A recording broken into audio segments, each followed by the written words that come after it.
Bonjour à tous et déjà merci à toute la presse de venir couvrir ce point de presse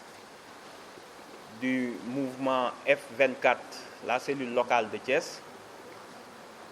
Nous tenons tout d'abord à remercier les Thiessois et les Thiessoises de l'attention qu'ils nous prêteront. Ce point de presse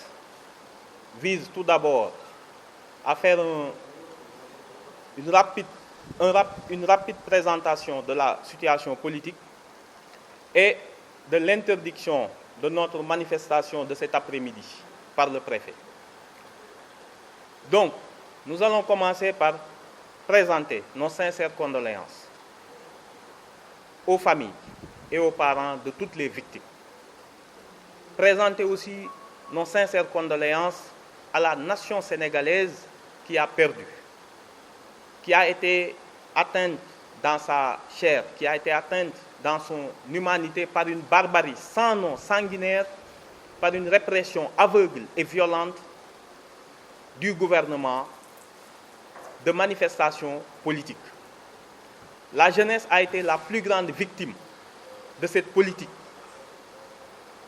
Nous tenons tout d'abord à dénoncer la jeunesse des victimes. Ce sont des enfants qui ont perdu la vie, qui avaient tous un avenir tracé pour servir leur pays et qui ont été fauchés, malheureusement, par la répression aveugle du président Macky Sall et son gouvernement. Nous condamnons fermement ce que toutes les organisations de défense des droits de l'homme ont montré dans leur rapport, que ce soit Amnesty International, la Commission africaine des droits de l'homme, l'ONG Human Rights Watch, qui ont tous montré que l'État du Sénégal a militarisé le maintien de l'ordre avec l'utilisation d'armes à feu, que l'État du Sénégal s'est adjoint des milices et des nervis aux côtés des forces de l'ordre pour réprimer la population, que l'État du Sénégal a usé de violence au-delà de ce qui était nécessaire, a usé de la force au-delà de ce qui était nécessaire pour le maintien de l'ordre, que l'ensemble de ces éléments réunis montrent que ce gouvernement est disqualifié, désormais disqualifié, a perdu toute légitimité aux yeux des Sénégalais. Et nous avons constaté avec effroi que le président de la République, Macky Sall, loin de comprendre la gravité de la situation, loin de comprendre les urgences du moment, s'est emmuré dans un silence de mépris et a engagé une logique de confrontation avec l'opposition. Il n'a pas jugé utile d'avoir un mot pour les victimes. Il n'a pas jugé utile de décréter un deuil de quelques jours, un deuil national de quelques jours, pour permettre à la population sénégalaise de faire son deuil, d'avoir du recul sur ce qui vient de se passer, parce que ce sont des actes de barbarie et de torture. Perdre 23 citoyens, souvent très jeunes, n'est pas un acte banal pour un État démocratique. On l'a vu envoyer des communiqués et des contritions à beaucoup de pays parce qu'il y avait juste quelques décès dans ces États-là. Pour les Sénégalais qui viennent de perdre la vie, c'est un mépris total de l'État et de ses institutions. On n'a vu aucun ministre ou aucun préfet être présent ou aller présenter les condoléances aux familles endeuillées. Nous dénonçons cet état de fait. Nous dénonçons le fait qu'actuellement, à l'heure où nous parlons, il y a énormément de blessés dans les hôpitaux qui sont sans soins et les populations sont obligées de faire des quêtes pour les soigner, alors que la situation du moment aurait imposé que le président de la République crée un fonds de soutien pour pouvoir soigner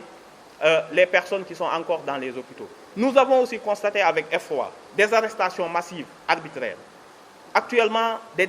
conditions de détention inhumaines, notamment dans la cave du tribunal de Dakar, où les retours de parquet sont transportés par des Ndiagadjaï, qui sont obligés de dormir dans la cave, qui n'est absolument pas prévue pour cela, où les conditions de vie des personnes actuellement en détention frôle l'inhumanité la plus abjecte. Nous tenons à dénoncer toute cette situation de crise et de conflictualité dans laquelle le président Macky Sall a plongé le pays et ne montre aucun signe d'apaisement, ne montre aucun signe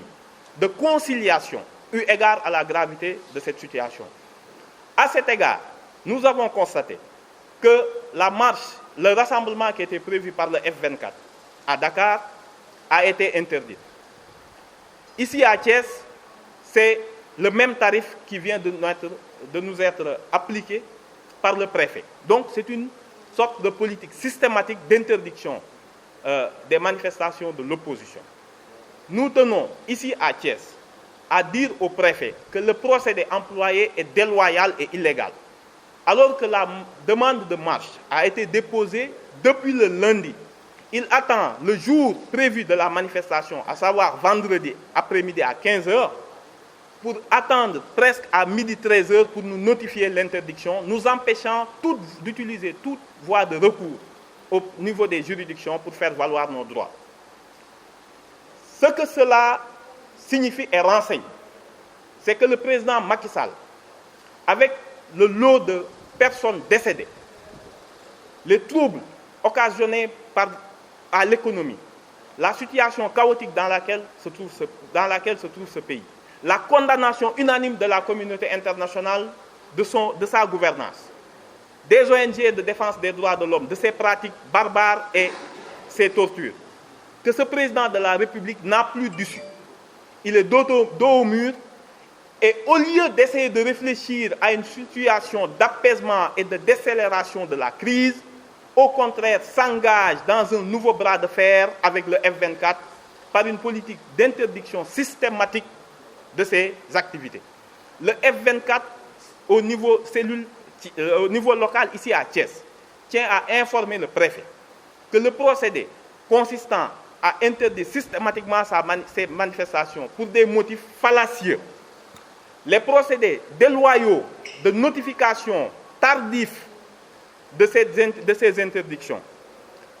la cellule F24 de Thiès tient à informer le préfet que ce procédé n'aura plus cours à l'avenir. Que désormais, s'il n'y a pas de motif sérieux d'interdiction et de notification nous permettant de recourir aux tribunaux, aux juridictions pour faire valoir nos droits, la cellule F24 de Thiès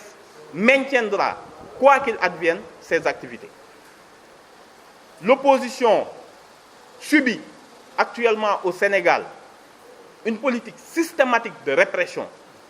une politique systématique de violation de ses libertés, droits et libertés élémentaires. Cette situation, à quelques mois de la présidentielle,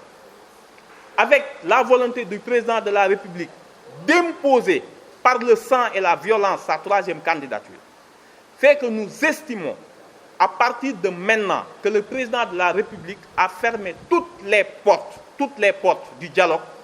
a fermé toutes les portes de l'apaisement et oblige, pour faire valoir nos droits et libertés élémentaires, à la confrontation avec le régime. Ce qui n'est ni souhaitable. Nous appelons toutes les personnes de bonne volonté, les guides religieux, toutes les associations de la société civile, à raisonner le président de la République pour que la crise que nous venons de vivre avec son lot de morts, avec l'éducation, le système éducatif qui est à terre, le système bancaire qui ne fonctionne plus, avec l'économie qui a perdu des centaines de milliards, avec toutes les personnes impactées, que ce soit les ouvriers, que ce soit les ambulants, les personnes défavorisées, nous demandons à la société civile, à la communauté religieuse, de raisonner le président de la République, de lui demander de déclarer officiellement qu'il ne sera pas candidat à l'élection présidentielle, de le solliciter pour qu'il engage une période de transition au cours de laquelle il sera procédé à une réforme de la Constitution pour le respect des droits et libertés des citoyens, pour des garanties, pour l'indépendance de la justice. Tout ce qu'il lui reste comme temps aujourd'hui peut être utilisé de façon utile à bâtir à jeter les bases d'un Sénégal nouveau. La cellule F24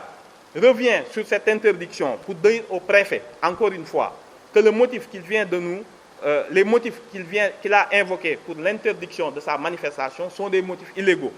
Le temps, le jour de la notification et l'heure ne nous permet pas de saisir la justice. Nous tenons à dénoncer cette pratique déloyale et annonçons au préfet que désormais, en l'absence de motifs sérieux et de notification loyale dans les délais permettant de recours à la justice, le F24 maintiendra ses activités, quoi qu'il advienne. Force restera au peuple, paix à toutes les victimes et justice à toutes les victimes. Merci.